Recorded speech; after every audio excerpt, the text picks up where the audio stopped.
I am your host, Matthew Gallant of the JaYoe Nation, a cyclist that's normally traveling around the world, but like many of us, we're stuck in solitude or in sort of a lockdown situation in the countries that we're traveling in. One of the best parts of traveling around the world is the ability to meet different people. I have met some of the most amazing and interesting individuals, each on their own journey. And it's my privilege to have gained all these people and the wisdom of meeting all these people that goes along with it. I sort of felt like it was a bit of a selfish endeavor because I knew all these people, but I couldn't share them with anybody else. It was like I had a little cheat code to life. But seeing as though we were sort of in lockdown here in China as the world decides what it's going to do to open back up, I have had the ability to learn a little bit more about technology. And so I'm doing more of these live streams. The opportunity now is for me to share those people with you. So this show is about sharing.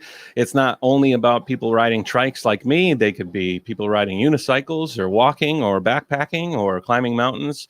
There's all sorts of different ways that one can travel and experience life through the act of experiencing. So today we're going to talk to a friend of mine named Scott Sharick, and I have traveled sort of in tandem a couple of places, and he's on his journey, I'm on my journey, but they've almost crossed a couple of times, but we have spoken on the social media a lot.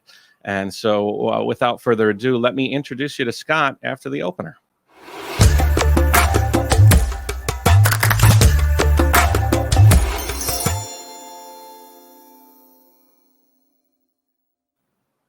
So Scott is a cyclist, not like me. He rides on 2 wheels, not 3, but that's okay too. You know, you can do it any way you want. 1 wheel, 2 wheel, 3 wheel.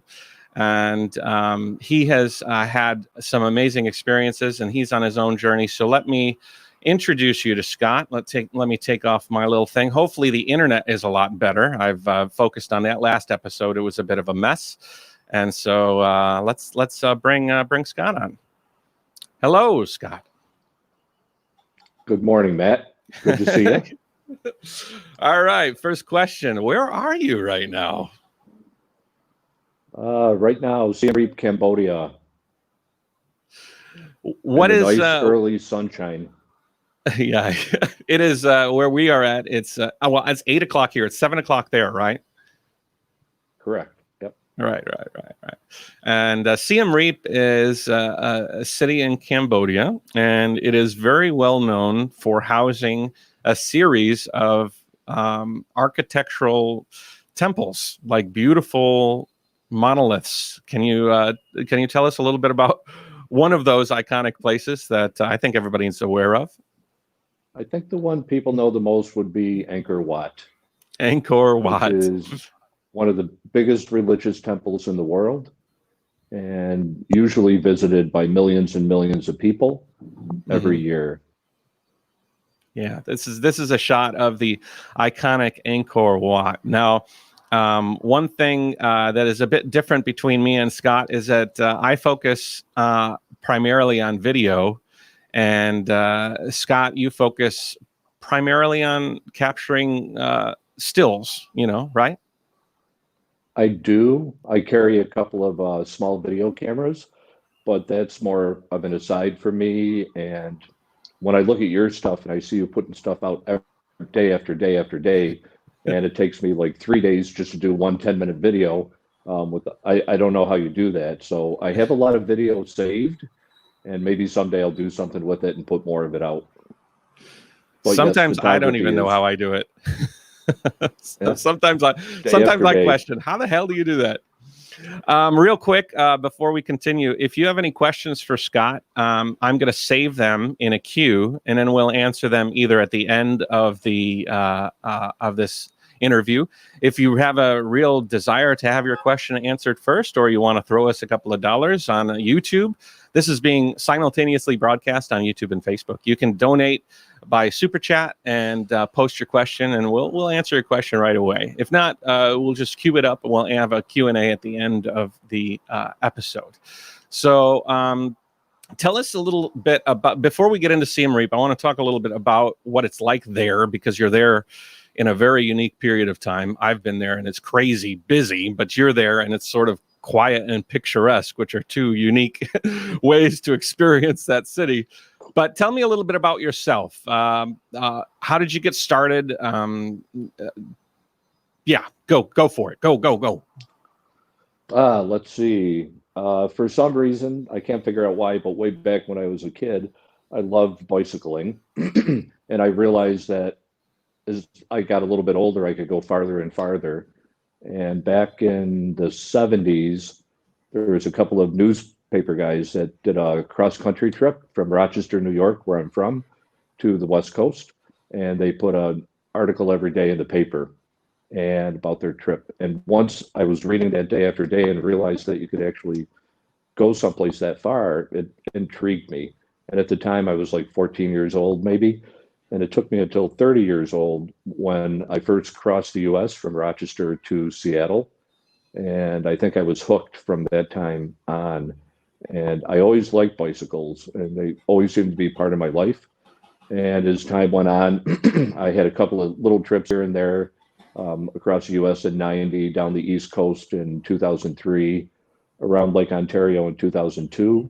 And I moved to Hawaii in 2003, and not a whole lot of long distance biking on a small island. I was there for most of about 10 years. And then I moved to Cambodia and didn't bike for a year because it's so hot. And finally found the time and the effort to buy a bike. And once I was on the bike, the first day that I rode, I knew I was going to go someplace, and it was probably going to be far. Because for quite a while, every time I saw a long distance bicyclist coming through Cambodia or through the US, I'd always stop and talk to them whenever I could. And that jealousy was always there that made me want to get out and view the world from a bicycle. Answer me this. You were talking about a newspaper article that originally kind of introduced you to that. What was that? Yeah, the Times Union, the afternoon paper in Rochester, New York.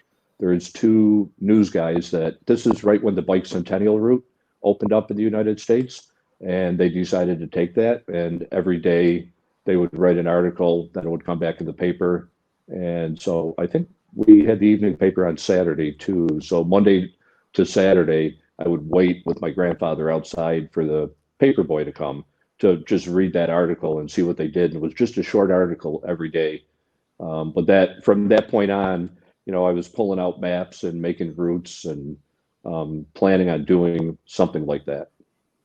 Isn't it amazing how, like, the most, I don't know, I watched the Discovery Channel as a kid. I saw these people doing amazing things, and it wasn't until, like, it's always like a single spark, maybe somebody's going to watch this show and say, wow, these two guys have done it. Maybe I can do it. And, maybe we can be that newspaper that was to you. Maybe we can be that inspiration to somebody else. It's really important that everybody tells their story, because those stories can be inspiring, to other people, that we might never ever meet. It's crazy. And we're not super athletes by any means. No. We ride a bike day after day after day because it's something we enjoy, but it's not something that people can't do. Sometimes it might take a little effort to get ready, get prepared, train a little bit, not as much as people think. And does anybody really care if you just go 10 miles a day? It doesn't matter. You're still 10 miles farther than you were the day before. Some people love to go 120 miles a day and push. And that's the way that they like to do it. But just that doesn't mean you have to. Just go out, and even if you have to get off and push your bike, you're still moving forward up a hill. Have you had to push your bike, Scott?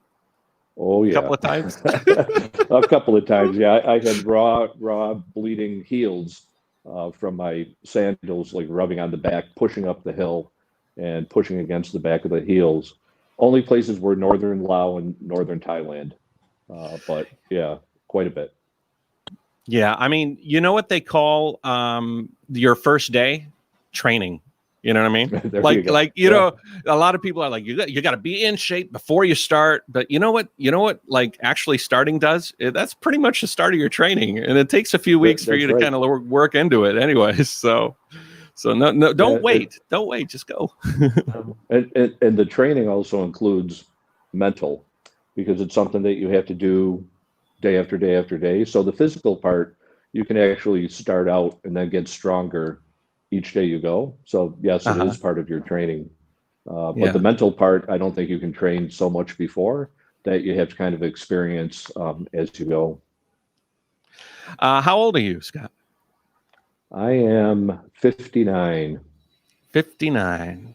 Yeah. And I see this. This was interesting. This you sent me a bunch of pictures. We're going to play them over the videos here, and we're going to talk about them. This is actually, this banner, was that made by the hotel? That was interesting, and unfortunately, I didn't see you online when you were going through this part of southern Thailand. I think I was like in the middle of Australia, so I wasn't able to catch up as much. But I went to this hotel, and when I went in, the lady behind the desk that night, I checked in. She didn't speak any English, and it was like, yeah, I just get my room normal, pay my money, and they tell me where to go. It was a very nice place. I was able to take my bike right down the hallway into my room and everything. And the next morning, I woke up and I come out and I see this picture of me hanging there. And it's like, what the hell is, I just woke up, so I'm a little groggy. And I came from the back, but the light would shine through. And it's like, who are these people? Where did they get my picture? What the hell is going on? And it's like, I had no idea. And I'm just like bewildered. And I look and I see like three guys like sitting at a table with hiking shorts and everything on. And then the owner, his wife was the one that checked me in. Apparently he's a bicyclist. And they found that picture of me, which was on the Mae Hong Son Loop in North Thailand. And they found it on the internet. And that night they made this sign for me. And it was like, and then they rode with me for about 15 kilometers and bought me breakfast and everything on the way out. So actually, I was going to try to tell you to stay at this place to see if they were going to do the same thing to you. And then unfortunately, I didn't see. So you kind of passed by. But yeah, it was like I woke up in a dream. It's like, what is going on? I had no idea. That's cool. That's cool. Now you have you have sort of you have a couple of monikers that you go by. You have this sort of, okay, that's bike packing, but let's go here. You have Adventures of a Regular Guy, right? Mm-hmm. So this is kind of like your title. You're just a regular guy traveling around the world. And but you also have this on your Patreon. If you guys want to help Scott out on his tour and kind of contribute to it and become part of it, then you can go to his Patreon here. The links are in the description and everywhere else. But Strokes to Spokes. Can you tell me a little bit about what's the story behind that? Yeah, that was when I was in Cambodia. I lived in Siem Reap for 3 years, 2015 to 2018. And 2018 is when I started my bike ride. And back in 2016, in the middle of the night, I had a stroke. And I woke up. It was about 1 o'clock in the morning. And it's like, oh, I think I slept on my arm kind of funny. And it's like, no, it's a little bit worse than that. My whole right side was completely paralyzed. Oh my God. So this being Cambodia, it's not like, oh, you call 911 and within minutes somebody comes and rescues you. No, I called the ambulance 3 times. They didn't answer, which I guess wouldn't be unusual here. And then it's like I tried to get a hold of some people on Facebook, but everybody was sleeping. It was a Sunday night, coming to Monday morning when people had to work. So I had to get out of bed, crawl on the bed floor to get to the door of my apartment.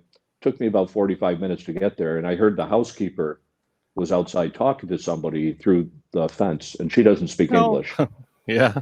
But I made it to the door, opened it up, and I dragged myself out, and I'm halfway out the doorway, and I'm going, hello, And she looks at me like I'm drunk.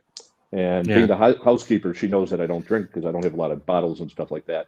And she came over and I lifted up my arm and it just fell down. And she knew what it was. Oh my And gosh. she got help and everything.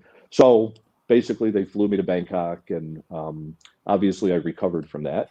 And so, but that made me realize, I said that when I came to Cambodia that I didn't bike because it was so damn hot. And I mean, people don't really, hot is hot. It kind of changes. But I like to say that all I had to do was blink and I would sweat. And I knew there was no way I was going to ride a bike. But then I knew I need to exercise more. And biking is my form of exercise. So I started biking again. And I bought a $200 Giant and started riding it. And then, like I said, that first ride, it's like, I know I said, I'm in trouble. I'm gonna go someplace and it's gonna be far, because now I don't work. I stopped working in 2015.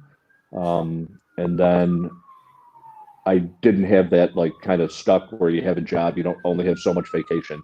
So that kind of left me free with no excuses. So that's why I call the bike ride strokes to spokes. JaYoe. That sounds very JaYoe-ish.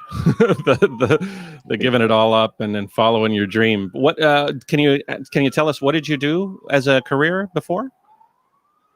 For 30 years, I was a respiratory therapist, and most of the time it was in pediatrics and neonatal and transport. So basically, I would transport sick babies and kids back to our main hospital, whether it was Rochester, New York originally for 18 years or 8 years in Hawaii to Honolulu. Okay. Wow. What do you think of this whole COVID-19? Oh, go ahead. Go ahead. I was going to say I also did some international transports now and then. And I found out 10 years before my stroke, I actually flew to Bangkok to the exact same hospital I went to the exact same ICU to pick up a stroke patient and fly them back to Canada. Wow. And 10 years later, I end up in the same ICU with a stroke. Small world. Jeez. Yeah. What do you think of this COVID-19? How has it been hitting Cambodia? And Well, the disease itself, they only had officially 125 cases and no deaths. So that part of it has been very good here. But because especially Siem Reap is very tourist oriented, and tourism is, I think I saw a number like they dropped down 98.5% of the people are not here. So that part of it is more devastating than and as an example, the first time when I was here that I went to Angkor Wat, I went to the ticket place. Normally they sell 10 to 15,000 tickets a day. The day that I went, they sold 7. Holy moly, 7. 7. Now, I have been to Angkor Wat. I actually got really depressed there. I had a little bit of a depression spot, and it was partly because of the fact that it's so overdone there. It's like a tourist mecca for Chinese tourists and Asian tourists and everybody else in between. And it's like on everybody's bucket list. And when you're walking around, you don't feel the solitude. You don't feel like you're part of this historical place. And it was really frustrating. So you live there right now. You're living there. I mean, like you're forcibly living there. And it's quite secluded now. It's pretty interesting. Yeah. Right? Yesterday, actually, I go into the park probably 5 days a week, if not more, because there's not a heck to do because most things are shut down here. So I bicycle through the park and go through there. But there is time. Yesterday at Angkor Wat afternoon, it was Sunday afternoon, a lot of local people there. And by a lot, I'm talking 200 at the most, where there's usually thousands and thousands. But I've been there where I am the only person walking through. So the only other people are like the guards that are there. Yeah. And you're walking down the stone. All I hear is my footsteps and my breathing. And if I stop, all I hear is like the wind and the birds. And Wow. I almost feel like I'm going to be pulled out for trespassing, that I don't belong there. And that's Angkor Wat, the main temple. And they have, Yeah. 100 temples inside the Yeah. park. So you can go to the other ones.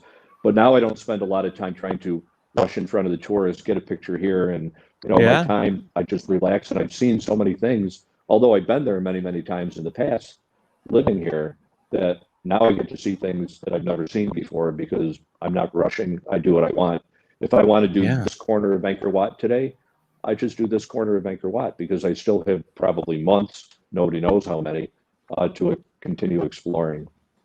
As a photographer, being stuck in that area is probably, I mean, if you were stuck in urban China or some sort of other place, you're stuck in a great place with a photographer eye, as somebody. That's a really nice place to be stuck.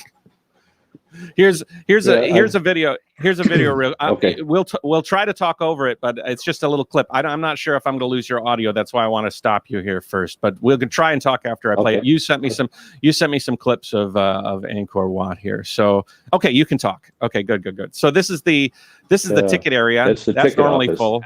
Yeah. And then this is the main temple complex. And normally that would be hustling, bustling, full of people. I know this wall. Wow, there's so many carvings in that wall. That goes all the way around the outside. Nobody there. Look at that. Desolate. What time is this? The outside. This is midday, right? That's midday. Yeah. Yeah. I have a picture on that road. Yeah, everybody does. And this is the inside of Angkor Wat, or is that one? Yeah, that ladder, right? It goes up into the Angkor temple. This part is the main part, the most sacred part, which is usually you have to wait like half an hour to get up there. Yeah. No people. And then when you get up there, the walkways are so narrow. You have to navigate and let the fat foreigner work his way around you as you're the other fat foreigner. We're gonna just gotta it's like trying to jockey for a spot and trying to get a picture with nobody in it. There's something to be said for pictures with people. But then sometimes you just want the emptiness. But usually you can't get that. Even if you run in there first thing in the morning, there's going to be literally thousands of people behind you that are going to come, because when they open the gate, most people wait for sunrise out front. But once that's done, it's not going to be empty until the next day. Well, let me ask you this. Now, one of the things that's on my bucket list, my dad, before he passed away, he said that the thing he really wanted to do was do a balloon ride. And he died before we were able to do it. We were going to go somewhere in Michigan and do it. But I know that area is very famous for a balloon that goes basically straight up so that you can see the sunrise. And then it lands back. It doesn't go over the Angkor Wat complex. But I'm wondering, are they still going up and down? They weren't doing it for a while, but they started. I think yesterday morning was the first time that I actually saw it up in the air. But I think they started like last week or the week before, maybe longer. I don't know. But yeah, so they stopped it and now people can do it again. That's something I want to do. Yeah. But I wish before I had more camera, more lenses. So on a bicycle, I can't carry the stuff that I used to carry. So I really don't have a good telephoto lens, which would be much better. But still, I think it's only like $15 or something to go up. But it's just, like you said, up and down. If we had only known this pandemic was coming, the things we would have had. All of my stuff is in Kuala Lumpur. And I grabbed like a shirt and a pair of pants and like my camera. And I was like, okay, I'm going to go home for 2 weeks. And then forget about that. But anyways, hey, let me take a quick stop. I want to do a shout out to Mark at Solo Bike Packer. He's helping to pull some people into the show and spread the word.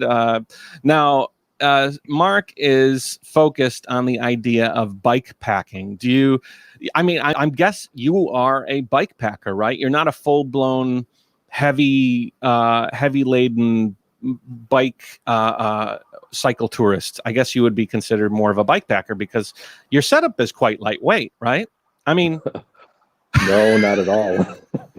It's like there's a little I'm sitting there sarcasm there. saying, I know. It's like I'm sitting there going, oh, to be called a bike packer would be wonderful. To actually be a bike packer would be wonderful.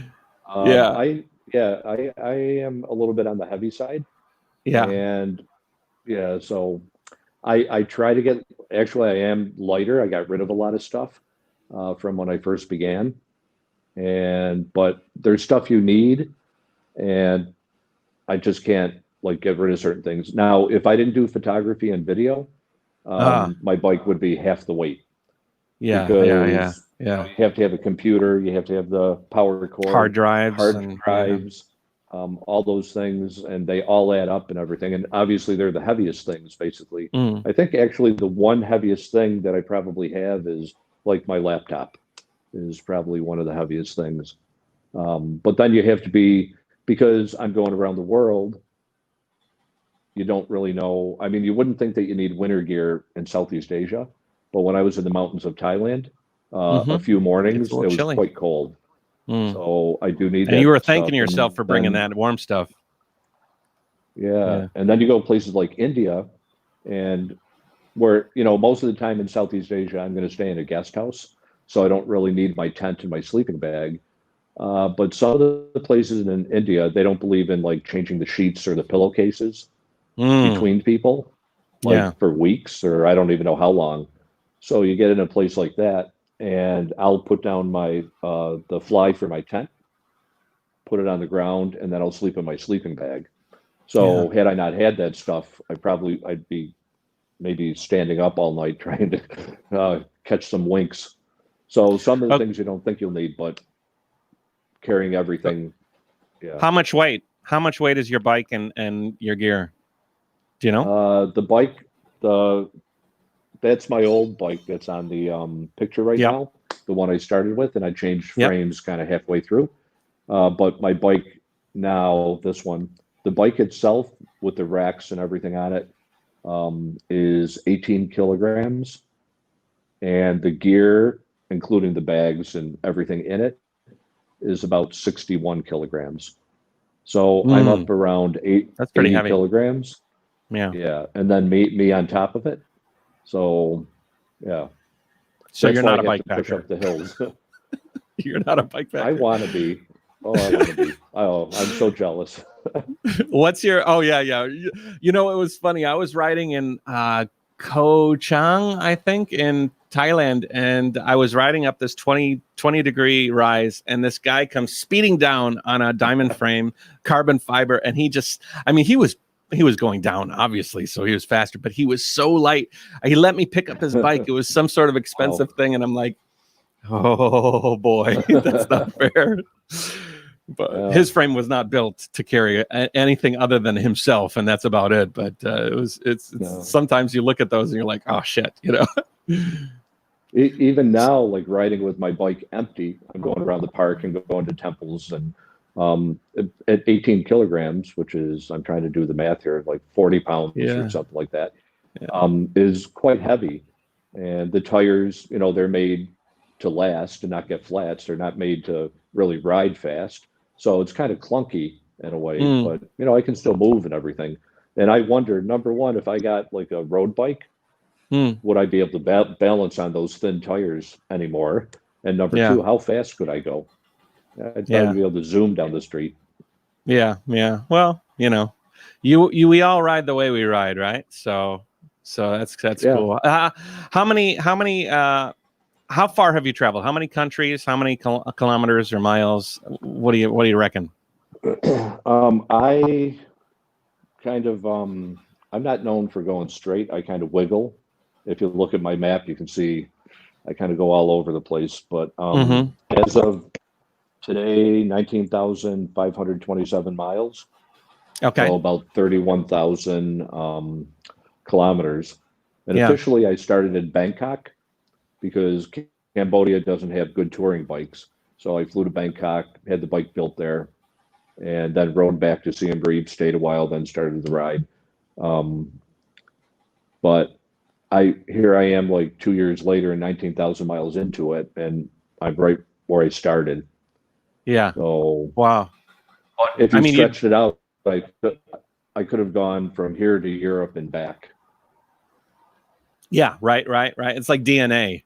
DNA is in our cells, Yeah. but they're like extremely long. It's just they're compressed and wind around in this sort of serpentine. So the Southeast Asia, you got a lot of wiggling around. It looks like you did you go up or down the coast of Vietnam? I went up from Okay. the very south at Ha Tien, the Cambodia border, and then up to only as far as Hanoi. Yeah. I really wanted to get up into the mountains and Sapa. Yeah, it's really nice up there. But at the time I had a 1-year visa for Vietnam, and so I could have stayed there a lot longer, but I think I stayed about 2 months. And it's like, if I don't at least move forward a little bit, I'm not going to get around the world. Wow, 1 year. That's a big visa for Vietnam. Do you have to pay for that? Yeah. Yeah. I forgot what it was at the time, but because I was living in Cambodia and Vietnam is right next door, I wanted to go there by motorcycle.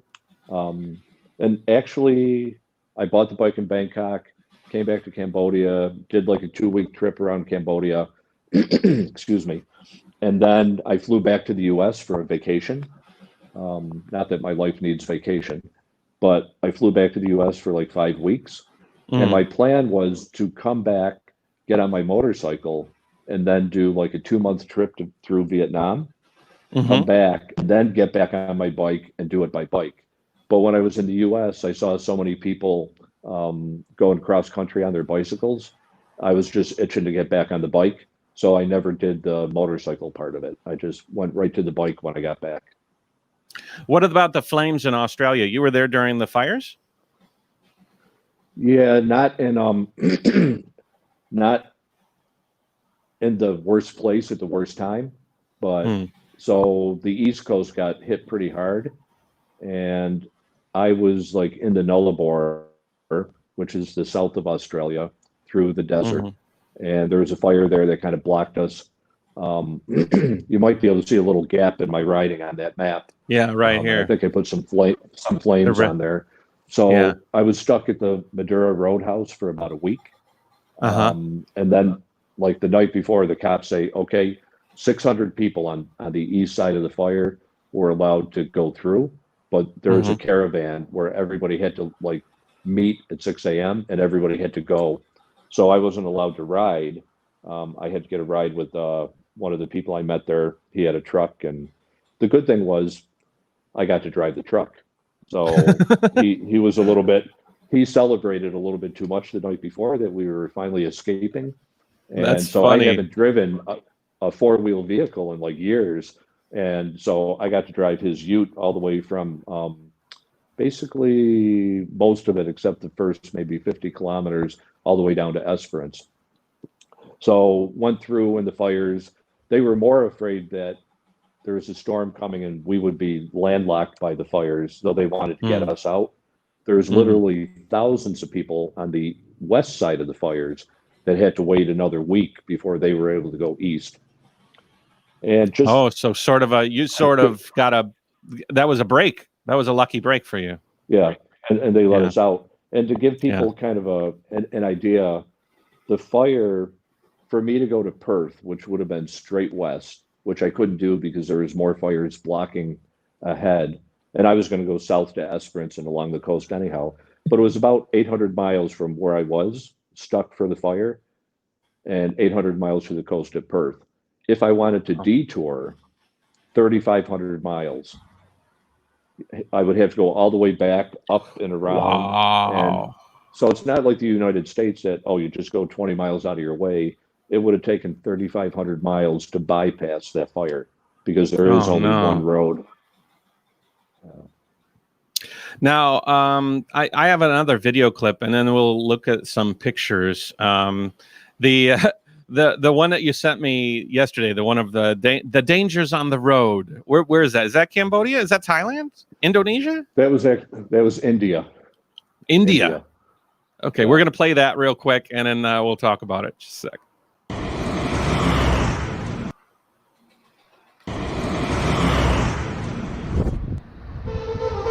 Hold on, having some problems. Play. Oh my gosh, I think. Did anybody see that video? Because I didn't. I surely didn't see it. Yeah, I don't know. I saw it, but had a little Oh, you label did? on it there. Oh, okay. It showed up. Yeah, I think. Yeah. All right. It didn't show on my screen, And here but we did go it? Did again. it show the? Did it show the swerve? Yeah, on my computer, Okay. it's actually showing it. So Okay. yeah, Okay. yeah, that was Yeah. life in India. Yeah. And Yeah. those little the metal gate, they put those out to slow people down. And there's a sign, I think it was like 40, 30 kilometers an hour, so like 24. And you can't tell from that clip, but the bus actually started speeding up, and it was like I was like I only had like a second to either go into the thing, and it was like he zoomed by, and it was like, yeah, I don't know how close he was to my shoulder, but yeah, he was pretty close. So How those many near buses in misses have you India, had? oh, I can't even count, because most of them, after a while, they don't bother you. Get used to it. So they just kind of happen. And when you get like in the cities of India, you're crowded in by all the people in tuk-tuks and cars. You know, you're brushing shoulders with cows, and this is in the middle of the city. And your handlebars are hitting other people and everything, but you're going slow. So it really, everybody's going slow. So it really doesn't matter too much. But when you're out more on the open road, and they're, Mm. you know, the buses are like, they don't want to slow down for anything. So Yeah. they can get, I mean, yeah, I don't think it's very safe, but I think they kind of know what they're doing because they Yeah. do this every day. And, you know, hopefully the day they die won't be the day that they're close to me. So, Right. uh, but yeah, it can be hectic at times, and you do get used to the traffic. If you're very squeamish about the traffic, there's certain places in the world that I wouldn't go, and like India, Bangladesh, more crowded places. Although India can be, well, I'll talk about that picture soon, Yeah. but What, this India can one? be very chaotic. Okay. The one with the guy in front of the Bhutan. gate, yeah, Yeah. Yeah. Bhutan. So tell me about this. So I always wanted to go to Bhutan. It was like on the top of my list, but for people Mm. that don't know, they're very strict with the tourism. You Mm. basically pay, I think it's like $250 a day Yeah. to the government, and Dollars. then they take care of your dollars. They Mm. take care of your food, your transportation, your lodging, so that's all included, but tends to be pretty expensive. And by that, they get to limit the number of tourists, so nothing gets overrun with tourists. So I Mm. was in Guwahati, India. I was there about a week. I had to get something fixed on my bike and my camera fixed. And the bike shop there said, well, if you go to this one town, and I forgot the name of it, you can go across the border in Bhutan for the day without a visa and then just come back that night. And I Mm. know there's certain places that they do that, like Thailand to Myanmar. There's one little Mm-hmm. place that you can go, but you can't go far, you have to come back. So Mm. I couldn't find any information about it, but it was just a 1 day flat ride. And I figured, oh, I got to try. I mean, I got Yeah. to go. So I'm about 10 miles from the town, and this kid um, ends up riding next to me on his like beat up yellow 1 speed bicycle. And I Yeah. thought he was just like leaving the last town or something, but he followed me all the way to the next town that I was going to on the border. And and very nice kid, very polite, very knowledgeable, smart. And so he took me to, I think it was the only guest house in that town, but he took me right there and everything. And then he goes, "Sir, can I ride your bike?" So I think that's what he wanted the whole time, was to ride the bicycle. Oh. And I said, "Well, I don't want you to ride it with all the stuff on it. So let me unload everything, and we can go." And I think you can see my bike like in the back of that picture. So Yeah. I let him ride it like to the border, and we go to the border, and I asked the guys and everything. I go, "Well, can I go across the border?" I heard that I Uh-huh. could, and they're going, "No, no, no." So I said, well, do you mind if I stick my finger through the fence? So this finger has been to Bhutan, Oh, but wow. I Right there. didn't quite Right make there. it there Check at it that off the fence. But list. then the next morning, the hotels in India, they don't knock. They have very loud doorbells. So I woke up, I think it was about 6:40 in the morning, and at 6:45, the doorbell, bing, bing, bing, bing, bing. And I get up and I open the door, and here's this kid outside. Good morning, sir, with his friend. It's like, what are you doing here? Yeah, yeah, And him and yeah. his friend wanted to ride the bike. So I do know, and they're both about 14, 15 years old. So we rode through the tea fields, and it happened to be election day, and they kind of explained election in India. So they Oh, were nice. educating me. I was riding that crappy bike that had this spring going right up in my butt. Oh, it was awful. And then Is they it would in take there? turns riding my bike. There's a bike It, that's leaning up against the gate there that looks like I would not want to ride that I, thing. I I think that was his bike, and my bike is to the right, Yeah, I see leaning it. up there. Yeah. But so they would take turns riding my bike, and the other one would sit on my back rack. And then I'm thinking, oh, I hope this is. And I'm thinking, Oh. wait, I have a lot of gear on my bike, and these guys don't weigh anything. Yeah, So yeah, they were. yeah. It was like 2 hours that I was with them, and yeah, so very nice kids, like I said, um, polite, educated, spoke English and everything, and helped me carry all my stuff and all those things. So you never know when you meet somebody on the road, kind of like what that meeting is going to be. Like you said, like it could change your future sometimes. Yeah. And you could have changed So those kids' futures, yeah, might you have just never know. might have been a little broadened, with Yeah, your input. What about this? This is a picture. Did yeah. you take Hopefully, that I made picture? somewhat of an impact. What is that? Yeah, that It's a market? that is I think it's called Thai Falad or something like that, night market outside of Bangkok with a drone. Oh man. What drone do you carry? So like if you now, Yeah. originally I had a Phantom 4, which Uh-huh. as you know is kind of big and the batteries are Big. big, the controller is big. When I made my way back to Cambodia, the first leg, I sold it and now I have a Mavic 2 Pro, Hmm. but I don't use it that much. But I still carry it, so I got to start using it more. Is that what the drone But as yeah, well? no, that is in the Wave in northern Mm. Arizona. Mm. It's like a 3 mile hike through the sandstone, and they only let 20 people a day go. Mm. And you have to, 4 months in advance, they do a lottery online for 10 of the people. And then normally, not during COVID, they'll do Yeah. the other 10 people the day before in person. So maximum 20 people a day get to go there. And I've been there maybe 7 times. Yeah, it's a beautiful picture. So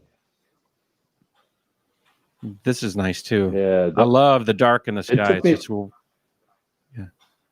Yeah, I had to ride my motorcycle back into that darkness that day, Oh, but the lighting jeez. was actually very good. And I've always waited to see some kids on water buffalo because Yeah. you see a lot of those pictures online and everything. And so finally, I got to see these kids when I was out riding I around always think motorcycle. I always think about the way I grew up. I grew up in suburban America, sort of Beaver Yeah. Cleaver-ish, and life was just sort of Hmm. brown paper bag, walk to school with your backpack. And then as I've traveled around the world, I've seen people live such crazy. I mean, in my eyes, they're crazy, but to those kids, that is as It's normal. normal. That is as normal can be. And they're almost looking at you like, why does he think this is so Yeah. interesting? It's so funny. Well, the funny thing is that water buffalo scare the crap out of me when I get near Yeah. them because I don't know them like they know them. Yeah. And you can see those horns.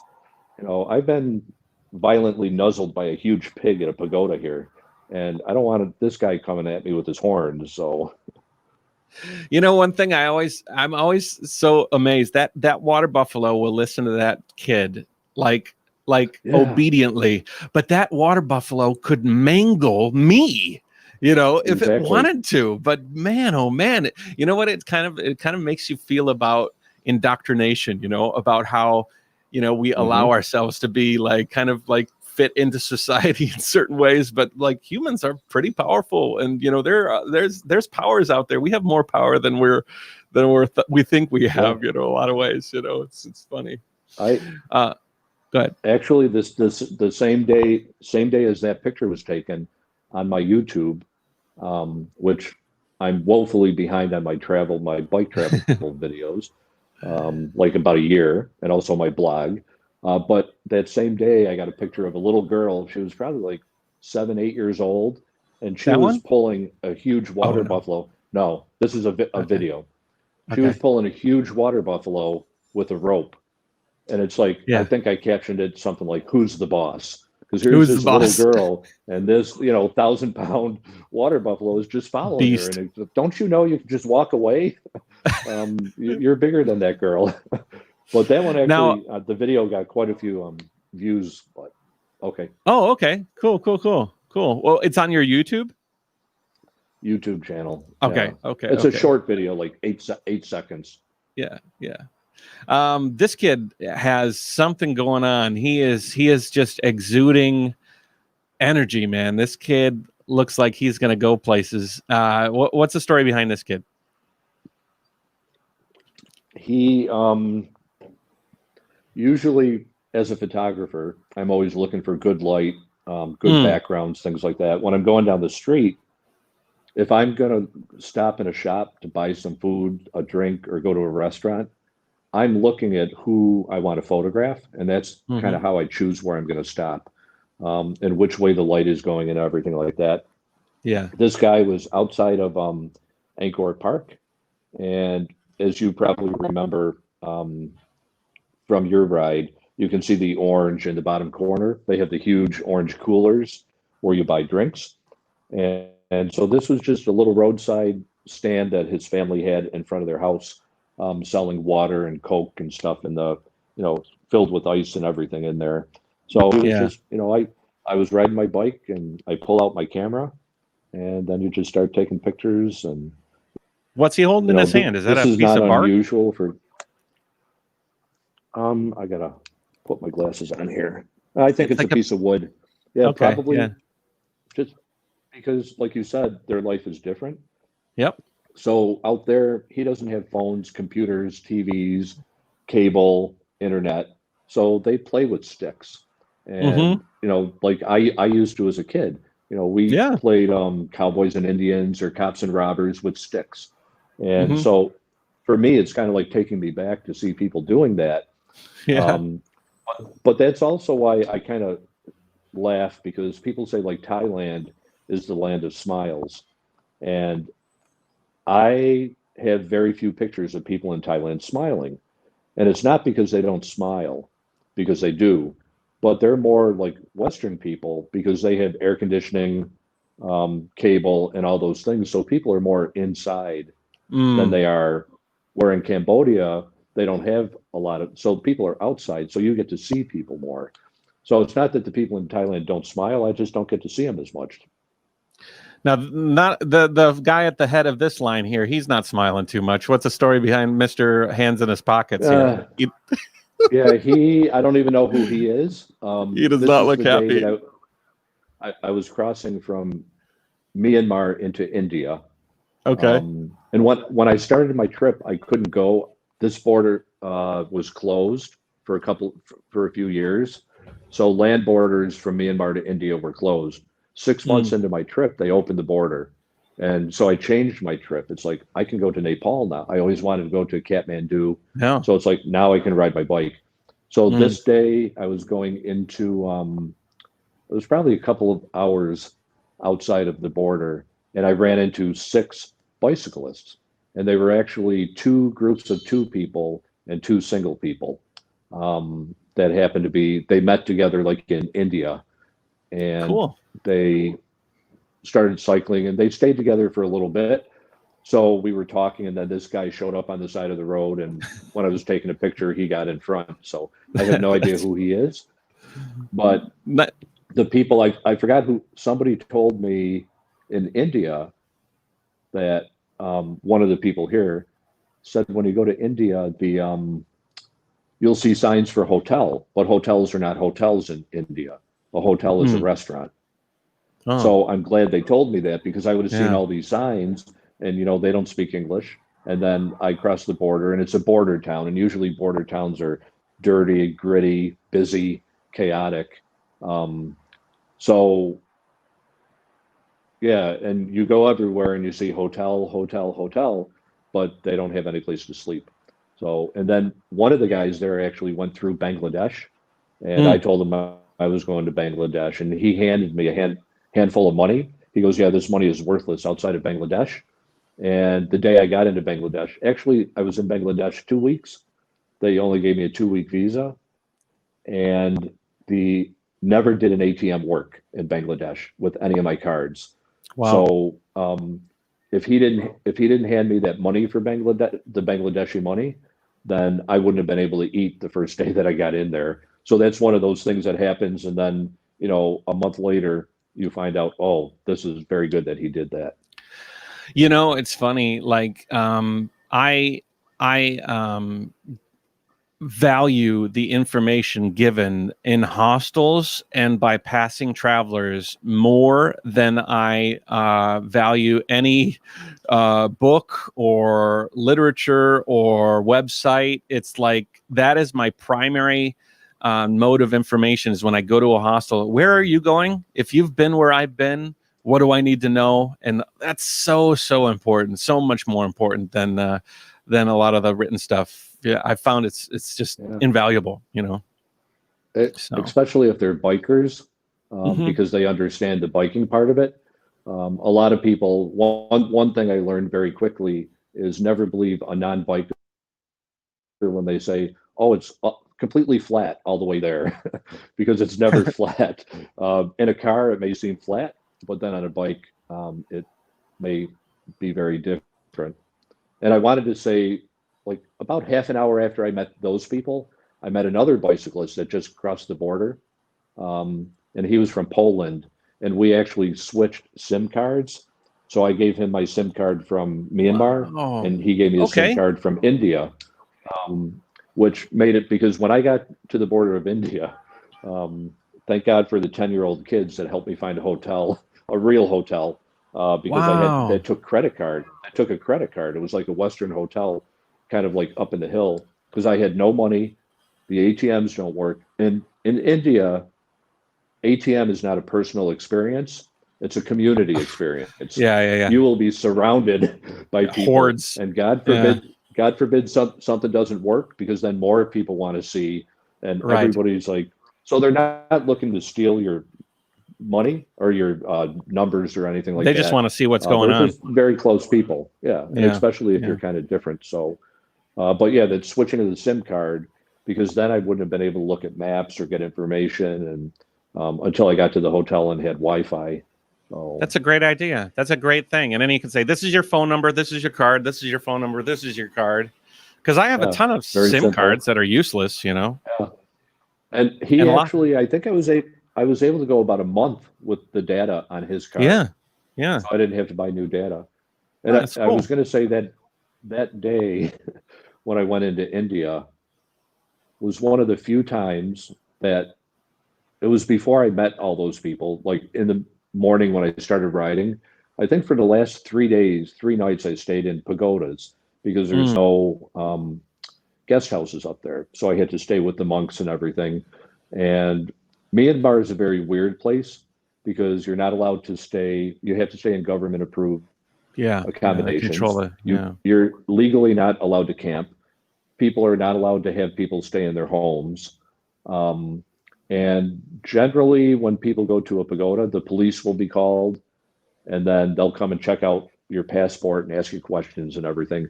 But all the time I stayed, and this was mostly in northwest Myanmar, which is one of my favorite. I like Myanmar to begin with, Mm. but the northwest where nobody goes. So, but I left the pagoda in the morning, and I was actually overstaying one day Mm.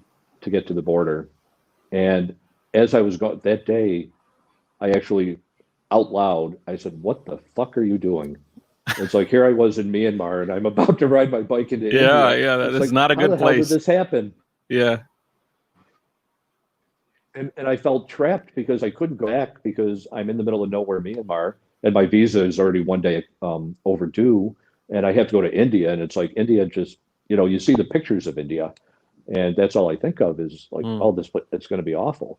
And then I get to the border, and it's clouding up and clouding up, and literally, as soon as I turned a corner, I saw this huge flag of India on the other side blowing in the wind, and immediately thunder and lightning started coming down, and within minutes it Jesus. started pouring, and this is just adding to everything. And I hadn't been in rain in months. I hadn't seen any rain, and I had some good rain gear that I bought while I was in Thailand, and so I was able to actually put it on quickly and use it. So I go to the border on Google Maps, and that was the wrong border. That was for locals. So it's pouring rain. Everyone's chaotic, like near the markets and everything. And they're trying to tell me, just go down the road like 1 kilometer. And so I'm going down the road, and people are pointing where to go. They obviously know I want to go to the border. So I finally come, and I can see a bridge. So, oh, finally the border. So I go down there, and the guy goes, welcome to Myanmar. I said, what do you mean, welcome to Myanmar? I said, I'm going to India. He goes, no, you're coming to Myanmar. I said, no, I'm going to India. And he said, no, sir, you are in India and you're coming to Myanmar. So You were already in there India. was only one guy like at the office. Yeah, somehow I got in India by accident and then crossed the border. And Oh my I'm gosh. sitting there and I don't know what's going on. And so the guy is over here in his little, window, and he goes, okay, just go over to that building on the other side. So I Yeah. go to that building and nobody's there. I'm waiting. The same guy walks across the street and he checks me in, takes my $3.50 for overstay. Huh. So yeah, that's what happened is when I accidentally got in India, and I'm thinking, if this happened in the United States, I'd probably still be in jail. But yeah, but they do have some other checkpoints, and they even have metal detectors going into India. So they kind of check you a couple places with the metal detector. So all the bags had to come off my bike and check through and everything like that. And luckily, this was, I forgot what month, but they just a few months before allowed drones to fly in India. So I didn't have to worry about taking my drone and having it X-rayed and then finding out. Yeah. So did you overstay your visa then, or were you in India when you thought you were in Myanmar during the overstay, the 1 day? No, actually, I had 1 day, like maybe a week before. I don't get sick too often, maybe an occasional stroke now and then, but normal sicknesses don't happen. So I was in I forgot the name of the town, but I laughed because I had a tummy ache because I felt like I was a little kid it just wasn't right. I mean, it just ached a little bit. Yeah. And so I kind of stayed in that town one extra day, but I really needed that day. So I was 1 day overstay, and I laughed because it never matters. Yeah. So when I go to the pagodas and stay, and they kind of love having foreigners. Nobody speaks English, and I obviously don't speak Burmese. But the last night when I got into a pagoda, the guy seemed a little bit standoff. He spoke English, and he goes, "Well, can I see your visa?" And I'm thinking, the one time my visa ends in 2 hours, and you're asking for my visa. And I showed it, and he didn't. I don't think he even realized it was like overstayed, and he didn't care. But I think he was kind of in a hurry to go somewhere that night. And the next morning when I saw him, oh, anytime you come through, come and stay with us. And they gave me a little room or whatever in a little shack thing that I could set my tent up inside. So, but yeah, they were very nice. All right, I want to talk about one more picture, and then we can move on to your bike. I want to show everybody your bike. Are you mobile with your phone and stuff? We talked about that yesterday. Can you turn it around and show the bike to us later? Yeah, I can turn it around. Okay. Yep. So, but this one is interesting. This is India, and there's a guy with a shotgun and a police officer, and you're getting a haircut. I don't see why you need a haircut though. Is that a haircut? Are you getting a haircut? Yeah, actually, a couple of things that I do on this trip. I try to go to the cinema in every country. And I always like going to the movies and everything. I like the popcorn. So in 2 years, I've gone to 127 movies while I was on the road. So I go to quite a few. The other thing I do is I want to get a haircut in every country I go to. So whether I need it or not, thank you. Uh, but so Bangladesh was actually, when I crossed the border from India to Bangladesh, they didn't know what to do with me. They normally, I guess, don't have people at that border coming for a visa on arrival. So there was a lot of talking back and forth, and everyone was very nice and everybody's very inquisitive. I ended up like in the Office of Customs in India, just waiting for the Bangladeshi people to kind of decide what they were going to do. And I don't know how the conversation started, but I talked about how like in India you can't get beer. Like normally you go to a restaurant, get beer, and so alcohol and meat are not really in India. So I said, I don't drink beer all the time, but I told the guy, God, I haven't had a beer in like 2 months. So he sent his guys out to go get me a big bottle of cold beer to drink with them, to drink while I was waiting for the Bangladeshi people to like open the border. But so I finally made it through. The town was only about 10 miles in. It was totally chaotic. It's not unusual that the guest house didn't exist, that exists on Google Maps. So it was hard to find a place. I found a place. But eventually I found out that the police, well, they put the police in the guest house. They put 3 police in the room next to me that night. And they said, well, yeah, we'll follow you in the morning. And I'm thinking, what's going on here? And so, I didn't know what was going on. So they put me in this room, and well, at first the police kind of came to talk to me. Okay, no problem. Then I go to dinner, and the guy that spoke English kind of came with me, but he didn't eat. And he got a phone call. He goes, oh, the police want to come, different police want to come and talk to you here. So they come and talk to me here at the restaurant. And then we go back to the hotel, and it's like, oh, the supervisor of police is going to come and talk to you too. And they started asking me questions like, are you here on your own? What are you doing? And it's like, are you here to photograph? I think they looked at my website and are you here for a magazine? Are you here? And the questions were getting kind of weird. And it's like, I want to get the hell out of here. I don't know what's going on. So the room is very barren. Or police cell. Electricity, the electricity is so bad that the fan would just slow down, and you could watch the fan go, then it would speed up again and slow down. And I'm sitting there on the edge of my bed, and while I was at dinner, I looked up online that Bangladesh is one of the top 25 countries where Americans will be kidnapped. So that didn't help my thought process by any means. But I'm sitting there on the edge of my bed, and literally the electricity went off everywhere, but it went off with a thud. Like I could feel it in my chest. And it's like, I'm going, okay, this is it.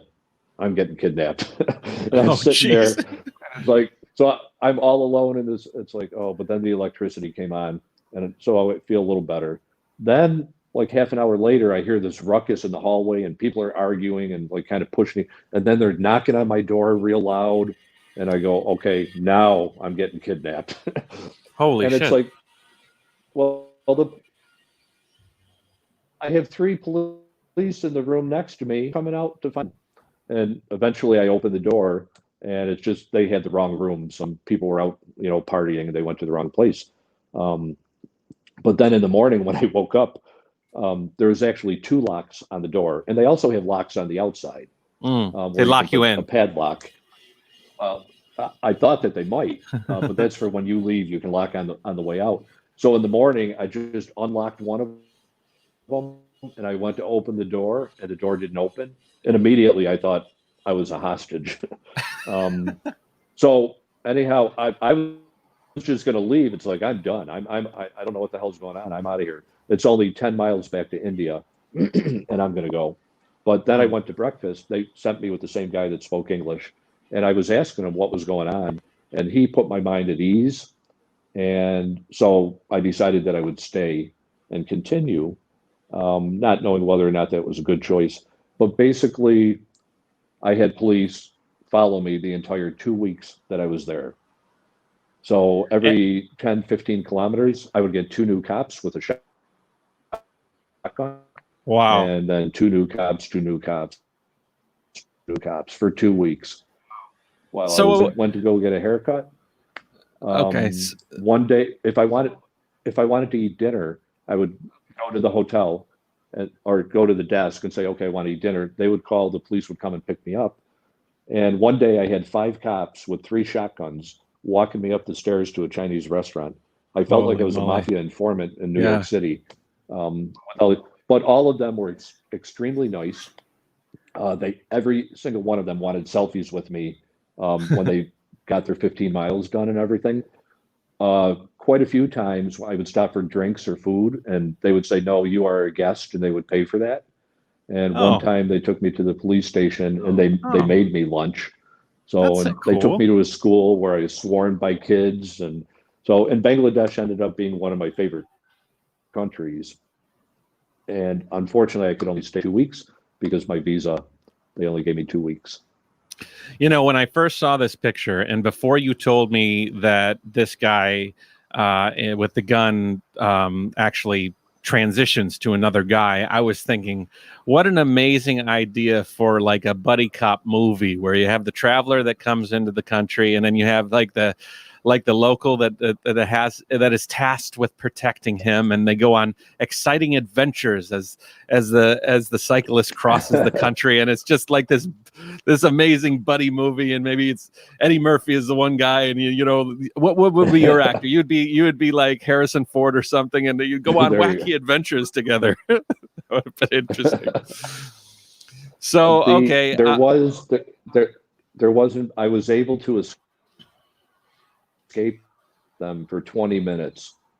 One morning they were late uh-huh. and I really needed to go. And they were like, usually I would say, oh, I want to leave at 8 in the morning. They'd be there at 7:30. But Uh, this day they were like 45. It's like I kept saying, I gotta go, I gotta go. And the hotel feels responsible for you. I couldn't walk outside to go get a Coke. They would have yeah, somebody walk with me all the time. So it's like, I gotta go. They go, no, the cops will be here. They'll be here. And it's like, finally I said, no, I gotta go. you And gotta when go. you set up your bike, you have about 30, 40 people surrounding you, kind of watching you do that. But Yeah. so I took off without the cops. And I guess a white guy on a bicycle in Bangladesh is easy to spot. So 20 minutes later, they did catch up with me. But I had 20 Wow. minutes of freedom on Yeah. the bike. And nobody kidnapped you in those minutes, so that's a good thing. No. And other people I talk to, they don't get escorts and Hmm. they're okay and everything. And I didn't feel unsafe at all. But the what was I going to say? But yeah, I think it was just the fact that I came into that town, stayed at that hotel, and the clerk thought it was best to let the cops know they had a foreigner, and that just started the whole thing. So otherwise, if I went to a different hotel, different border, it probably wouldn't have happened. Hmm. Okay, we're gonna continue this, and we're gonna go to a section where he's gonna show us his kit on his bike. So, you'll be able to ask some questions. We could go on and talk about the different pictures that he has, but why don't you go to his links that I've been sharing through this, and the links below, and then you guys can check that out. Or after he shows us his bike, then we will go ahead and do a Q&A. So thanks everybody for hanging out. I hope that you enjoy this as much as I do. There's nothing I take more pleasure in actually than sharing stories of amazing and interesting travelers. So are you all set up to show us your ride? Yeah, let's see. Can you see the whole thing there? I can see everything all the way down to the top of the bottle holder. So you could angle it down a Let me little see bit if I if can. possible.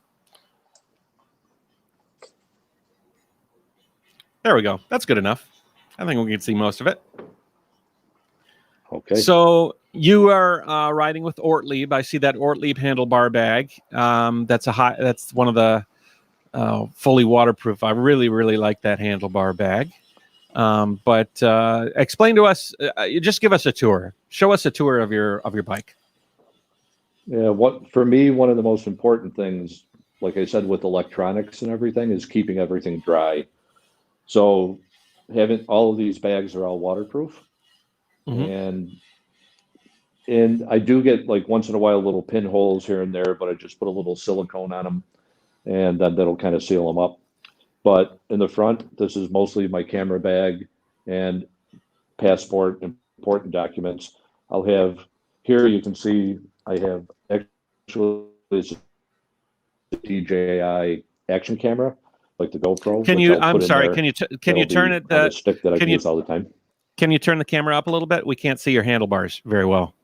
Uh, Just a little bit. I can't see what you can see. Yeah, it's okay. Can Now you I see? see it. Perfect. Yep. So that's the Osmo Okay. Action. So that's the action, and I also Hmm. have the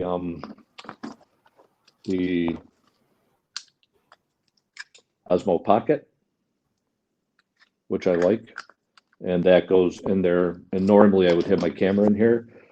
So, and there's also a carry strap that I can use, which normally it's not on, but I was using it at Angkor Wat yesterday. And here I have two dry bags. One of them has my tent inside, so nothing more than the tent. And then in here is I usually keep my tripod and some tools and a couple of things like that. Down in the panniers, the front ones, I have those are the ones that I kind of keep. Now you can turn the camera down. into, Turn the camera down. There you go. Okay. Good. Okay.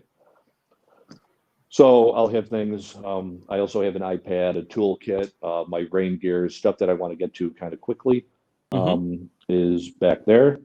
And this was one of the things that I bought in Australia.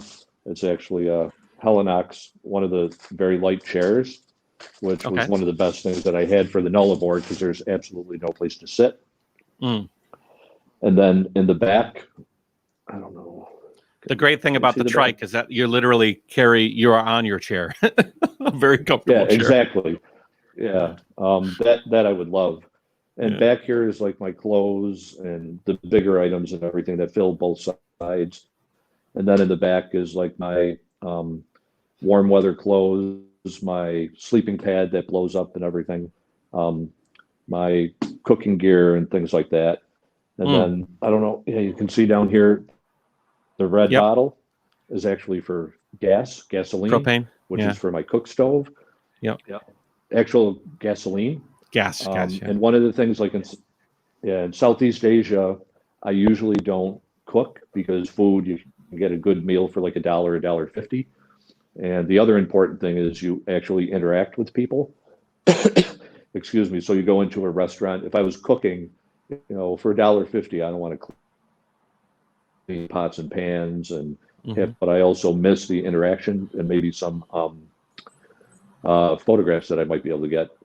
But I always leave this full because along the road, I mean, I could never get by without all of the help that I get from strangers. And people will, everything from giving you food, advice, a place to stay, and all those things. People are just so helpful, even when they don't speak English. And in Southeast Asia, a lot of people ride little motorcycles, little scooters. And inevitably, I come across people that are on the road that run out of gas. So 1 liter of gas will more than get them home. So that's one way that I can help them. So I always keep that full of gasoline just to have that happen. And not too long ago when I was in Thailand, there was a girl about 16 that was pushing her motorbike and she didn't speak English. But I stopped and, most people think, what the hell's in that bottle? And I open it and let them smell it. And, they're a little bit, do I want to put this in my motorbike? But she did, and she was able to go on her way. And about 15 minutes later, I see her coming back down the road, and she has a bag full of cold drinks for me. So she ended up giving me like 4 drinks because I helped her when she was out of gas.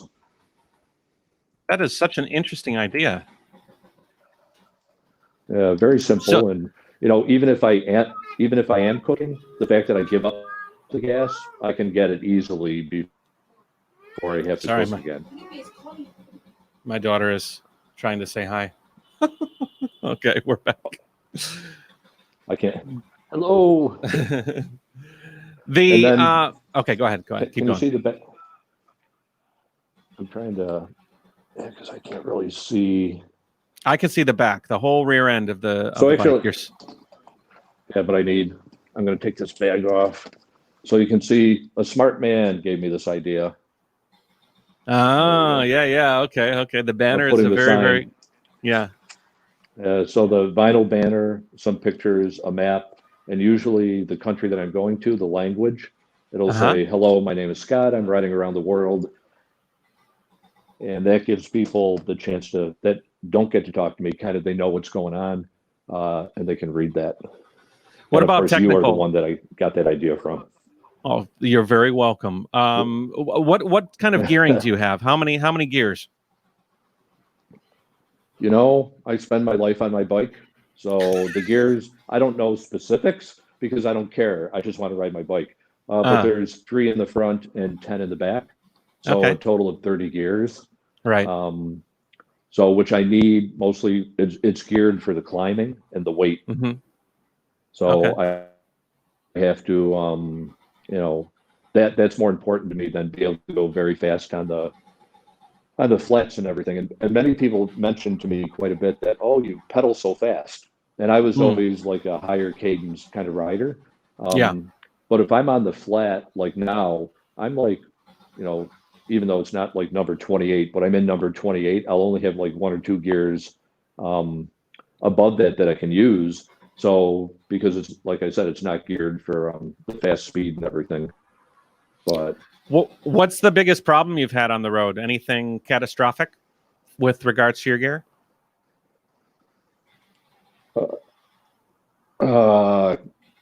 I never used the word catastrophic before, but yeah, this might fit.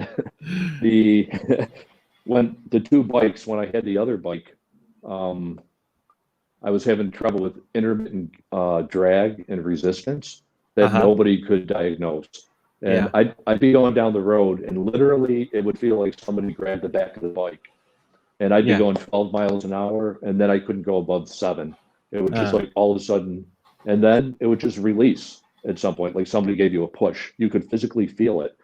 And I had the hubs replaced, the front hub, the back hub, everything that I could possibly think of. And I went, did you go through Chiang Mai? No, not yet. Did you go through Chiang Mai? No. Okay, in Thailand. But they have a bike shop there that everybody always goes to called Triple Cats. So he's well known for people around the world that go through there. And he had the problem kind of solved. He said, your bike is too heavy. But it was like, okay, it's too heavy, but what is causing what part is dragging? And we tried everything and he couldn't feel it. But I had a friend of mine who also knew the guy at Triple Cats. He rode the bike and he felt the drag. So it was like, if there is a 2-3% grade downhill, I would pedal my bike and you want to coast, it would just stop. And it was just, this was going on literally for months.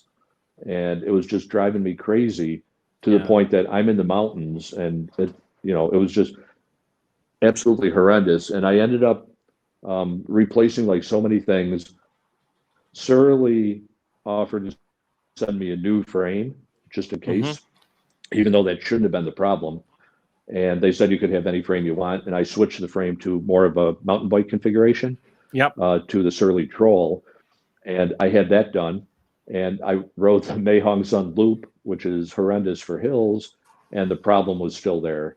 And this is like, I ended up getting 5 visas in Thailand total because of the problems with the bike. I would start going, I'd have to come back. Wow. So even though the frame was changed, then I got to the border in Mae Sot with Myanmar, and I took a bus back to Chiang Mai, and I said, I want everything on the bike changed. The tires, the spokes. I said, I don't even want 1 bolt put back on the bike. The only thing I kept was the frame that was new and the seat that I had. And the handlebars, I switched to the Jones bar, which is kind of wide, and I like them. Everything else I wanted completely new.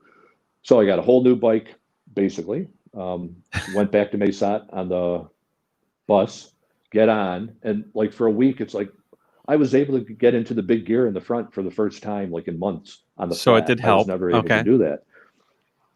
Yeah, it was like, okay, I said, this is great. And then all of a sudden, one day, boom, Here it came comes back. again. Yeah. And it's like, I said at that point, I said, it cannot be the bike. Everything is replaced on the bike. There's no way that the same problem can come on two different bikes. It's not like I'm possessed. And I don't know, do you have the picture of the I'm showing it now. other bike? The other one. So okay. The first no, one. this one. Yeah, no. Okay. No, Okay. the new one. Okay. Yeah. Okay. What it ended up being, that colored bag on the back that's hanging off the back, is very cheap, like $1 bags. They have them all around Southeast Asia, different sizes.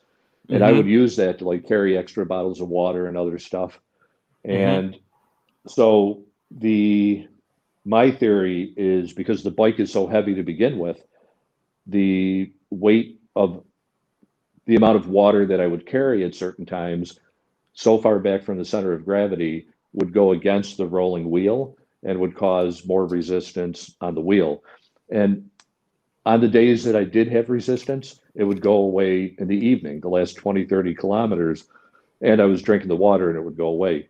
So that day, because I was going through kind of a remote part of Myanmar, I loaded up the water, and that was the only thing that was different that day.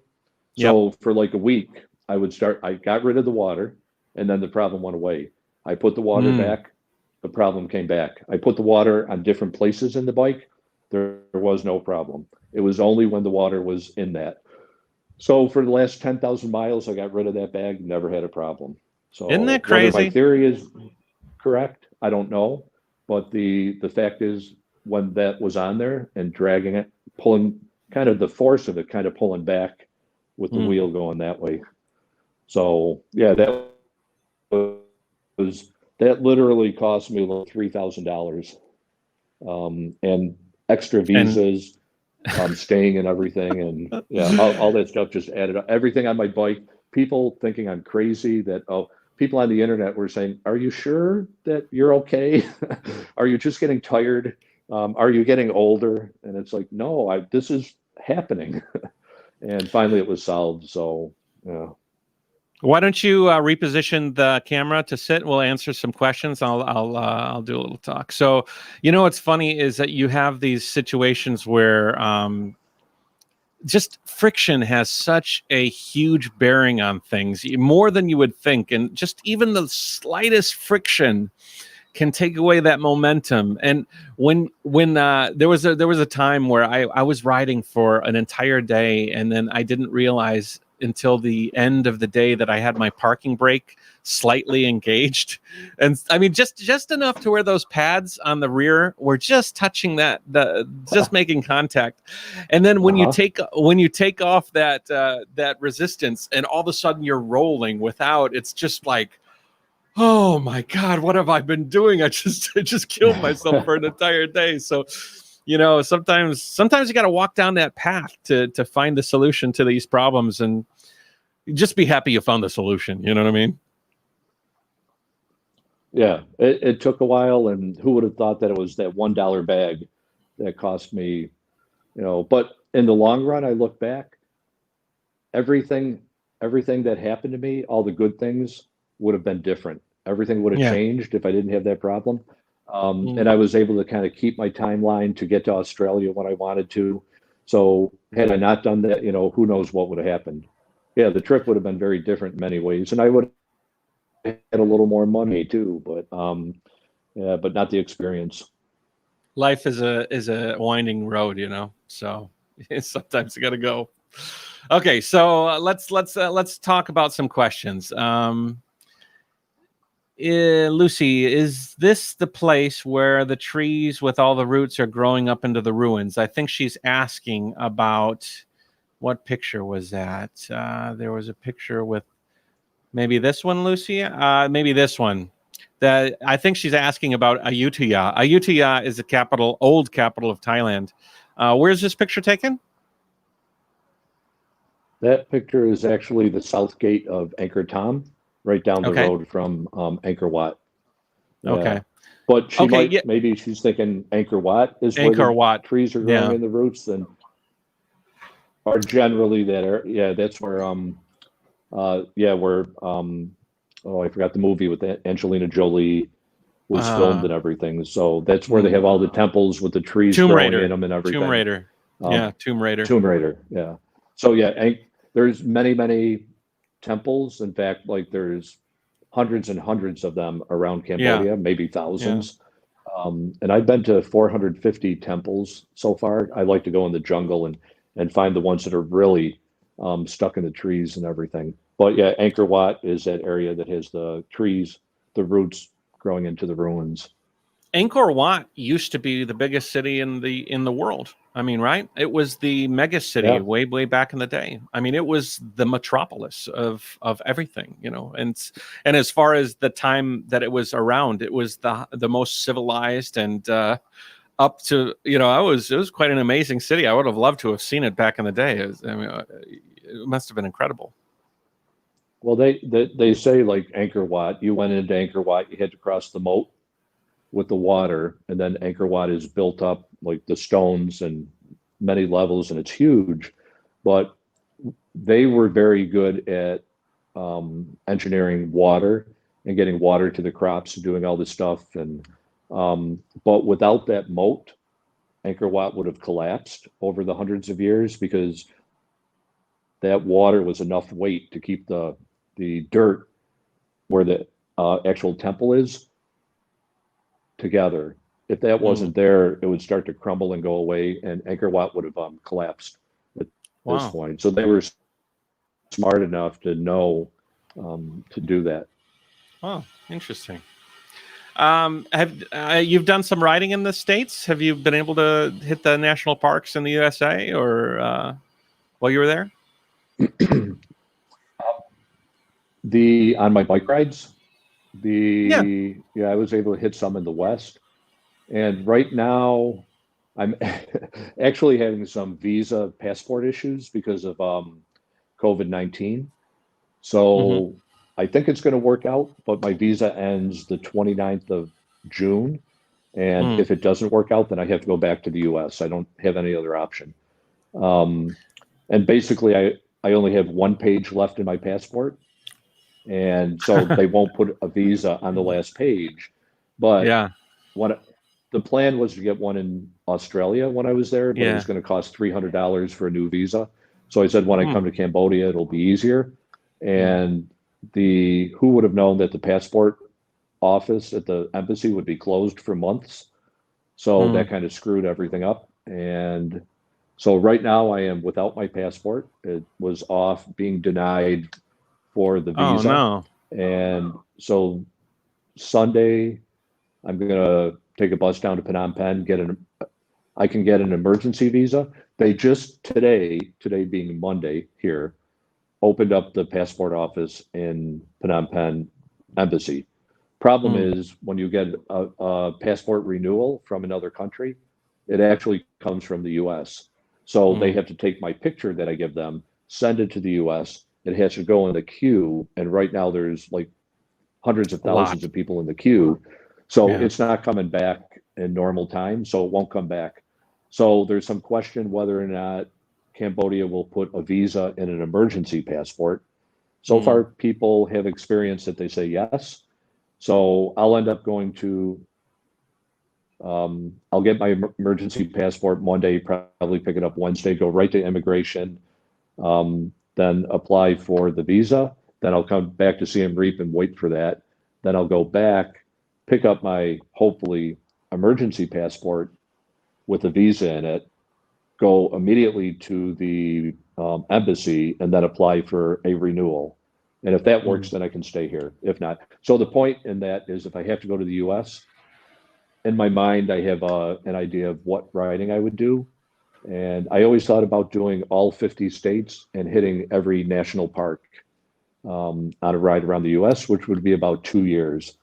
but that was going to be planned for the end of my like 5-6 years.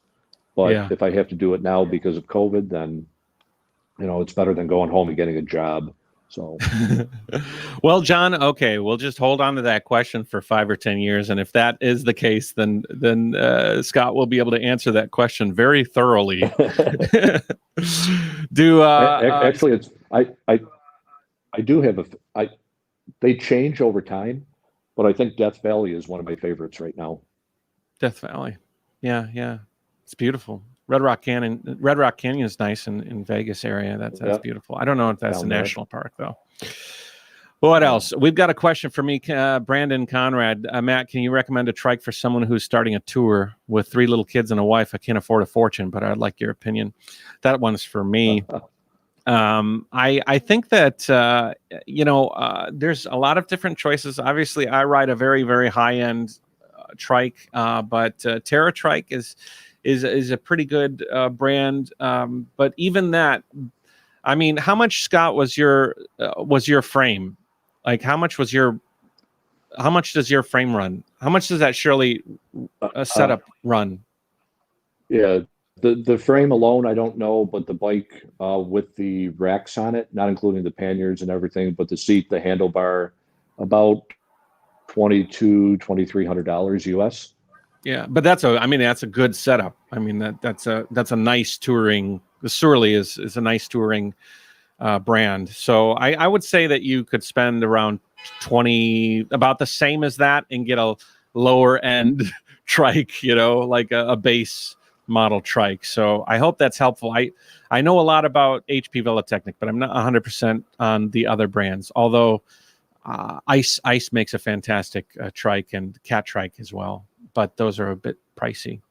Lucy asks, what is a moment or a view that stands out in your memory? Was there ever like a breath away moment where it took your breath away that was more than the other breath away moments that you've probably had a lot of?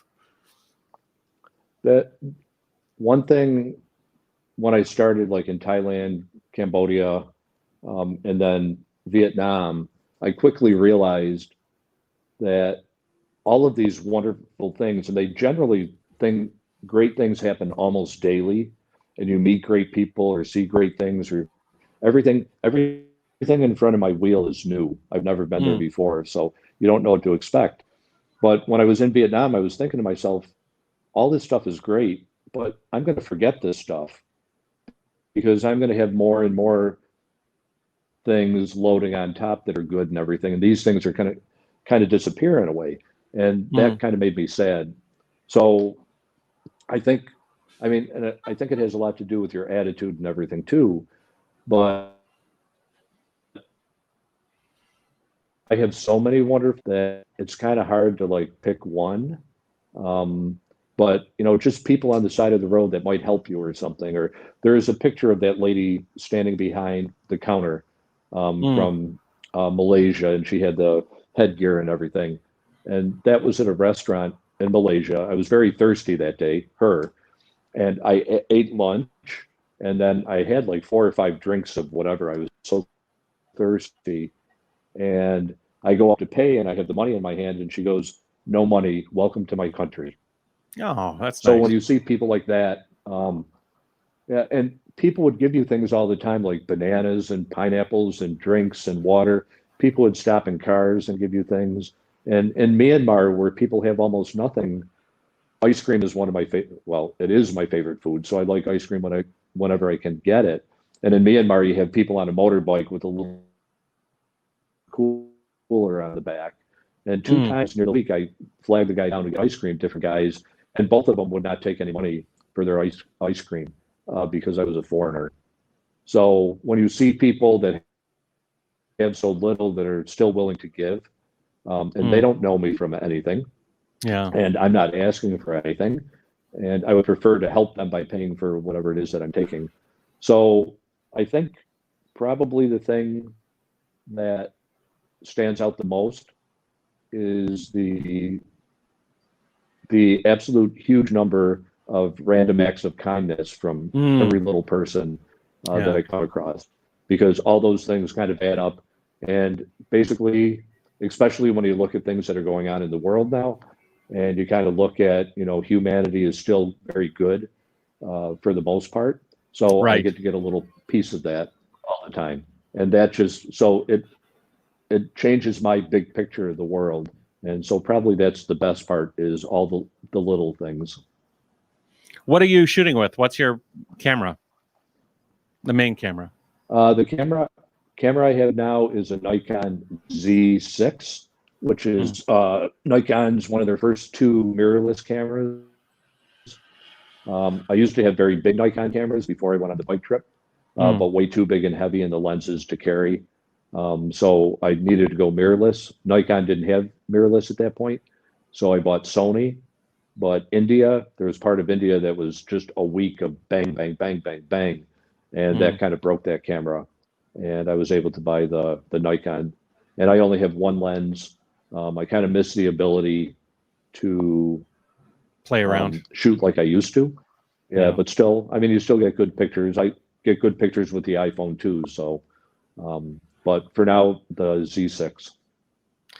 Is that small water bottle all he takes with him? So when you got rid of that bag on the back of your bike, did you distribute water throughout your kit instead of hanging over the back, or are you buying water on the road? Generally, especially like in Southeast Asia, water is plentiful, bottles of water, and they're cheap. Like if you're in Angkor Wat, like a half a liter bottle costs like 50 cents, but out in the countryside, it's like 12.5 cents. But they have people selling it all over, so it's very able to get it. So I have one actual water bottle, or water, what do I want to call it? Like a Container. thermos that keeps cold water. And then I have room for like a 1.5 liter bottle that I can put on the bike. When I was in Australia, because I was going days where I would like have any water, I would carry 15 liters of water. So I had 6 1.5 liter bottles and a 6 liter bladder that I would carry with me. And in Australia, on the Nullarbor, water was $5.50 to $6.50 per liter and a half. Holy moly! So yeah, it was not cheap, but luckily, I bought in Seduna at the east end of the Nullarbor. I bought for $5.50 a 6-pack of liter and a half bottles. So for the price of one on the Nullarbor, I was able to buy a 6-pack. I did not have to buy water for 3 weeks. People would give me water on the road. They would fill my water. Motorcycles would stop, and they would open up their containers and give me water. People would give me cold drinks and cold food and everything. So yeah, water and beverage is one of the most important things. And usually I look at where I'm going and where I think there might be stuff. Sometimes you get surprised. You think you're going to find something, and there's a whole lot of nothing. But for the most part, I change the amount of water that I carry based on what I think I'm going to need for the day, or a few days if there's not going to be any. How much distance do you cover every day? Average. On a flat road. Average on a flat road. Oh yeah. I don't break it down by flat roads and hills. That would be nice though, wouldn't it be? It's like, yeah, you could probably end up doing that. But overall average is about 55 miles a day. Okay. The most I ever did was on this trip, 91. And the least that I ever did, I think, was in the mountains of Laos, maybe 11 miles. A horrendous 11 miles. Oh. What is the steepest climb you ever had? Even pushing the trike. Do you know the grade? The one that I know was 22%. Yeah. And I did have to push on that one, obviously. And Thailand is interesting because they have like the hills, the signs with the hill. And most of the country, basically, they don't have the grade on there. They'll either have nothing or 8%. Yeah. So if there's nothing, you know you have a climb. If it says 8%, basically you're screwed. So it's way, way more than 8%. But yeah, so the most that I know is 22%. Do you have some butt pain on that? I know on a trike, I don't have to worry about saddle pain, but somebody's asking. And what do you do about it? Actually, for the most part, no. I have a Brooks leather seat, which pretty much conforms to your butt Mm-hmm. That's a great and seat. gives your sit bones, once they kind of sit in one spot. So I don't. I only wear like regular shorts. I don't Mm-hmm. have any padding or anything like that. I don't wear bicycle gloves um, because I don't have any pain or anything like that. Once in a while, like I kind of put something under the seat one day or for a while, and basically it was the rain cover for the seat. I kind of tucked it under, but that to tell you how exact the seat is that just moved the seat like a little bit, Mm. and that little bit was rubbing. And like after 2 days, it's like, why am I getting a sore spot when I haven't had one for like 2 years? And it was just that little thing put a little pressure on the leather and just moved it a little bit. Hmm. So basically, I mean, I do get my butt gets tired by the end of the day, but as soon as I get off and walk, that goes away. Okay. In Bangladesh, did you have to deal with traffic in Dhaka? Was Bangladesh the worst traffic ever, or was other countries Uh, take that? no, Bangladesh was, I only had 2 weeks, so I didn't make it to Dhaka, Okay. which is, I think, the most um, heavily populated square mile and everything, city in the, but I did go through some towns in Bangladesh, and it was funny because the police were supposed to make me feel comfortable. That's why they were following me. And Yeah. basically, I think the reason they did it when they did I went there just after the bombings in Sri Lanka. So bombings were kind of on people's minds. And back in 2017, I think they had um, a number of foreigners killed in Dhaka with a bomb. And Mm. Bangladesh has a lot of problems, but I think they want to do anything they can to keep terrorism unrelated to them as a country. Mm. But I, sometimes I would have police in a tuk-tuk or a truck or on motorbike that were following me. But we would go through it. Sometimes they would like light up the sirens when we were going through a town. So here I am, the white guy on a bike behind Yeah. these Yeah. sirens and Yeah. everything. The Or president. I could hear sometimes the guys were on a motorbike and they're talking to people and they're going, "Oh, American, American, American." I'm going, "Oh, you're supposed to keep me safe, not put out the Not neon signs saying, oh, a. you want him? Here he is." Here he is, rich So, but foreigner, rich foreigner. but if you would stop for drinks, a lot of people have been to India, and if you stop for a drink and everything, you get surrounded by people. In that respect, Bangladesh is India on steroids. So people Mm. will like surround you, and not, but they have this blank stare, and they're Yeah. just interested, but they're just watching you. And some people find it very unnerving, and it Mm. doesn't bother me. But literally, if you take a picture of them, you wouldn't be able to tell, are they friendly? Are they kidnapping you? Or is this right before your execution? They would have that same Oy. look on their face, and it's very hard. But they would be a respectful distance until one spoke English. And as soon as they asked a question and I answered, everybody just came close. Ah. And Yeah. Yeah. Yeah. you're kind of hot and everything. So, but that's where I also think that the sign came in handy that people that didn't speak English were Answered able to find questions out right what was away. going on. So, What's your? um, Go ahead. I thought India was more, but Bangladesh had the worst drivers. They had great roads, but they had the worst drivers of the countries I've been in so far. Okay. Yeah. It's we are sometimes targets out there, especially for traffic and crowds of people.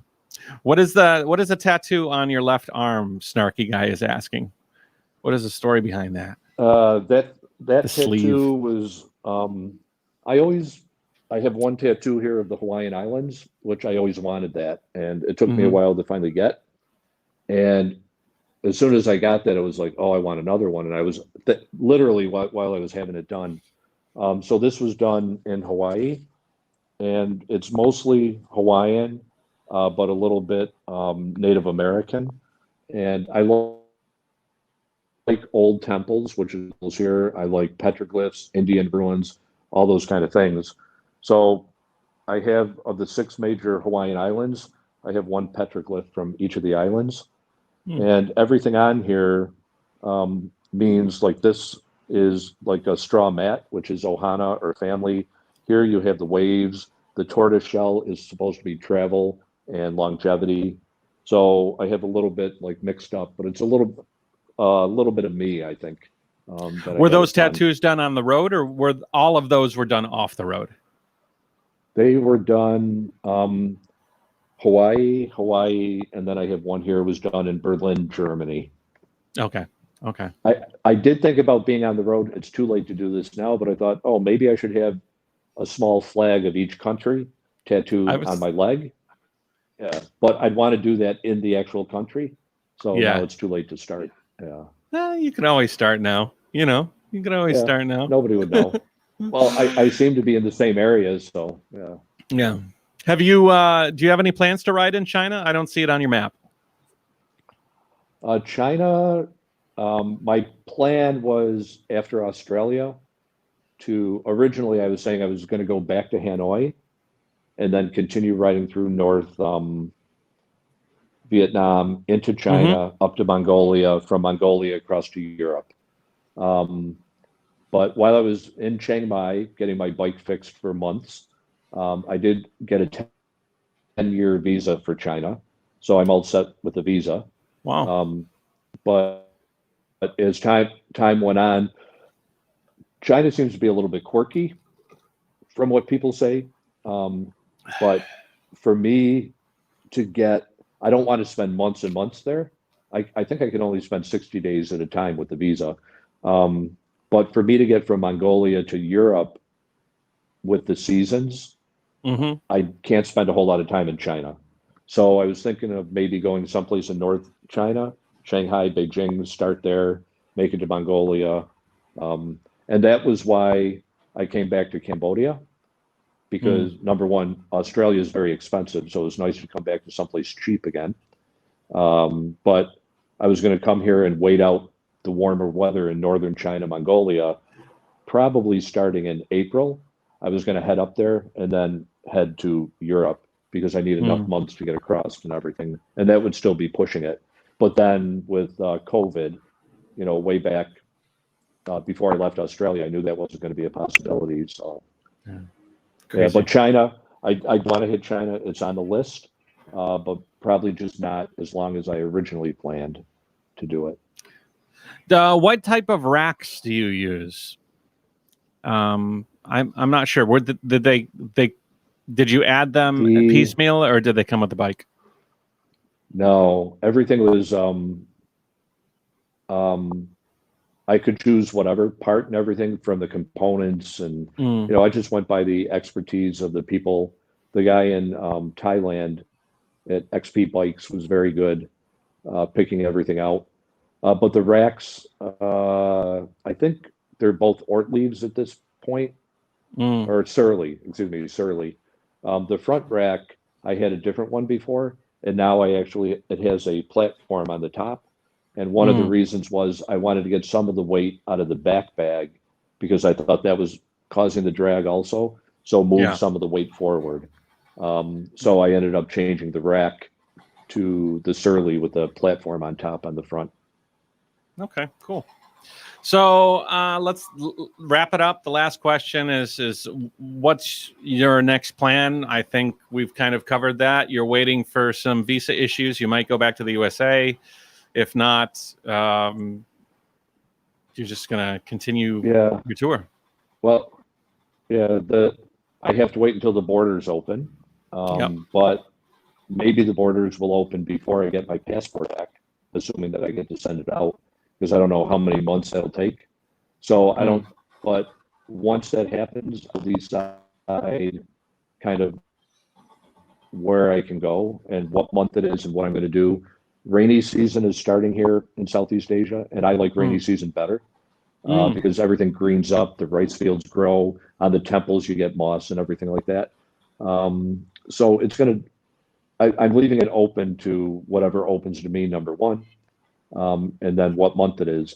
But I'm also thinking, because for me to do China to Europe or Europe to China, if I do that way, um, I have to, I think I have to start like end of March or April. So I can't do it this year. So can Mm. I do it next year?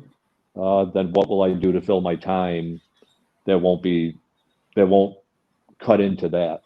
So it all depends on when the borders open, what opens. I'm also afraid that once they open the borders, something will happen. They'll reclose some. Mm. So we'll see what happens. I'm lucky because I don't have a time frame, so I can just take it as it goes and see what happens. Saying that you don't have a time frame, what is the time frame? I mean, like, you must have a range, right? What is your thoughts on completing your tour? Is it 10 years? Is it 15, 20? What is your thoughts? Well, basically, I look at the average lifespan of a man in America and subtract that 59 years, and that's how much time I have to finish.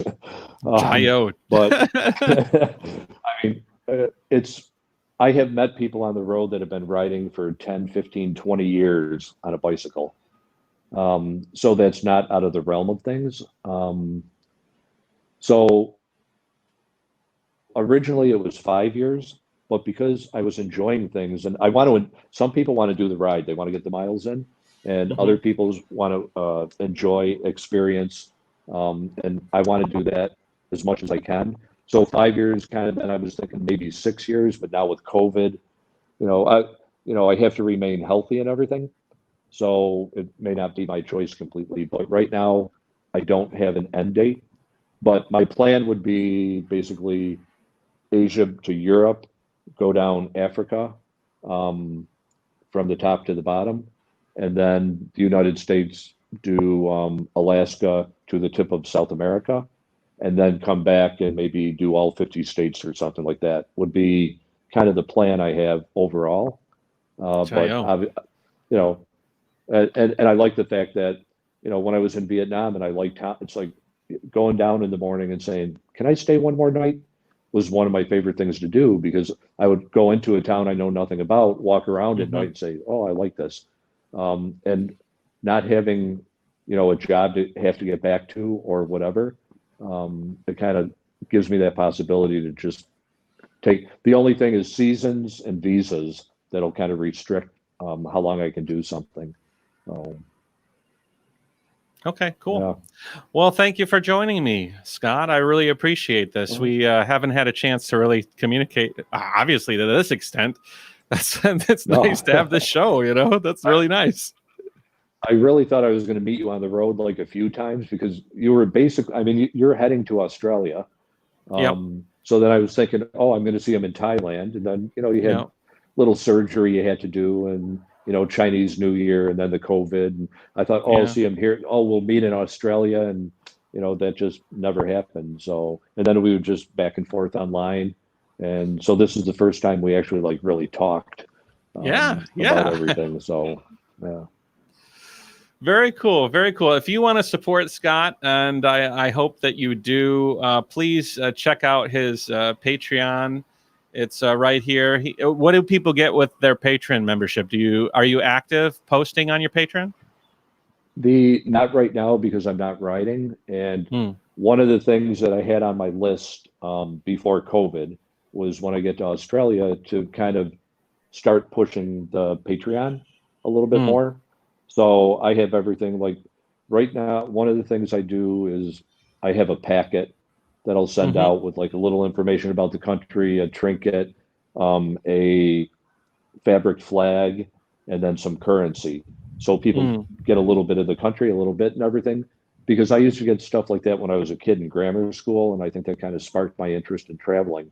But like Yeah. right now, when I got back to Siem Reap, everything was closed, so I can't buy the fabric flag. I know where to buy it, but the store is still not open. I looked yesterday. Yeah. And basically the mail is shut down, so I can't send anything out. But Yeah. I'll do everything from, like, you can get a weekly email to a postcard from every country, or the packet. So different levels that people can get. But Cool. Cool. Okay. Well, go ahead, check him out. Obviously, you've seen his links being passed around as he's talking. I've I'm really trying to grow this show, and part of it is promoting these travelers so that you can see them, and I'm trying to make sure that everything is nice and bells and whistles are all working. So thank you for testing out the second episode of the JaYoe travel show. It's a success. Yeah, So, everything looked good from my end. So I just sit here cool. and talk and talk and talk. So I hope nobody's looking in my window saying, "What the hell is this guy doing?" Well, wait until you're a vlogger and you literally have a camera pointing at your face walking around. Yeah. That's when people really start giving you those weird looks. Yeah. Scott, why don't you hang out here in the back? I'm going to pull you off and I'm going to make a couple of words and then we'll talk after I turn off the stream. Okay? Okay. All right. Okay. Hey guys, thank you so much for joining me. And if you like this, please share this. If you're interested in seeing more, please let me know in the comment section. I have a long list of growing people who are interested in doing the show. People, whether they're guys that I've climbed Mount Everest with, to guys that like Ed Pratt, who's cycling around the world, to even smaller cyclists with doing YouTube videos like Cody Ogrel.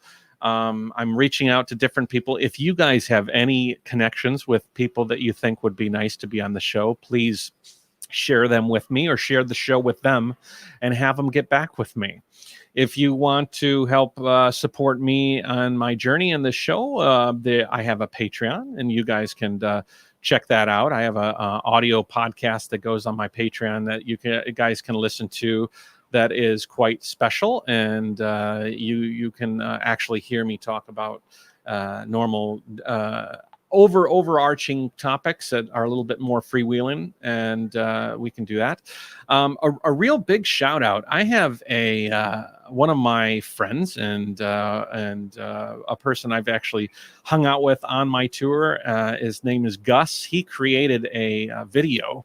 I'm going to share the link in the comment section to the YouTube link. It is beautiful. He took 2 years of my cycle tour and he compressed it into a 17-minute video that it's really interesting because I make my videos based on the content I pull, but he made this video in his own way from my content, and it's just a unique way to see your perspective through another person's perspective. And I mean, it brought a tear to my eye. I mean, it covered, the highs and lows of the last of this 2-year period. And so please take a look and like that video too, if you like it. Obviously, I don't want to push you anywhere. So thank you so much for watching. I will catch you on the next one. I have a bunch of new people lined up, and I will let you know those in a couple of days as I solidify those.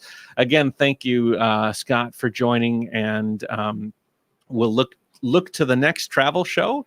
And without further ado, I'll play my little outro, and thanks again. Oh, and real quick, thank you, Solo Bikepacker, for sharing the stream, and I really appreciate it. Mark is a friend of mine, and I would like to bring Mark on. He can tell us a little bit about what bike packing is and the advantages to that, as opposed to somebody like Scott, who's lugging around the kitchen sink. So it's like me. Take it easy, guys. JaYoe, and have a good one.